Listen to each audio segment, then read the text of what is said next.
Volunteers and police in Texas City desperately searching for a missing 7-year-old boy with autism. Their efforts extending to the ground, air, and now the water. Jessica Borg is live in Texas City, where Xavion Young went missing. So what's the latest now, Jessica? Sherman, right now, multiple agencies are involved in searching for this young boy, along with volunteers. Search groups are gathering right behind me, and the numbers here are really getting larger by the minute. 7-year-old Xavion Young has been missing since noon yesterday. He has autism, and family members say he is nonverbal, but does respond to his name, and particularly his nickname, Zay. This afternoon, we do have new pictures of him to share with you, so please do take a close look. The Texas Department of Criminal Justice, which runs the prison system, is providing 2 of their search dogs to help.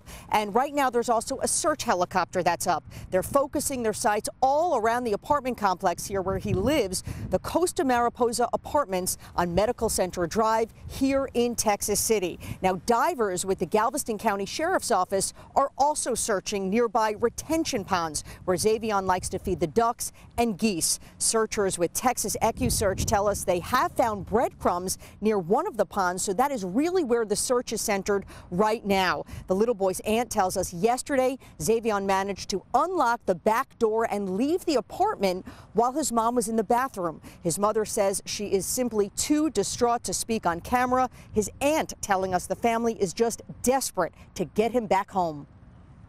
We just ask if anybody know anything and have seen him. Please just notify police. Anything will help. He's 7, he's autistic, he doesn't have on a shirt.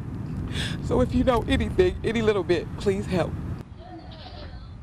You like it? Now, the family shared this video of him opening up his Christmas gifts with his sisters. The family says Xavion does not like loud noises, so a stranger might startle him if they're loud or yell his name. So if you see him, please, you are asked to approach him in a calm and soft-spoken manner. And, of course, do call Texas City Police right away. We'll have much more on this search, updates coming up in our later newscasts on KHOU 11, as well, of course, online. For now, we are live in Texas City. Jessica Borg, KHOU 11 News. Good to see that a lot of people are helping out. Thank you, Jessica.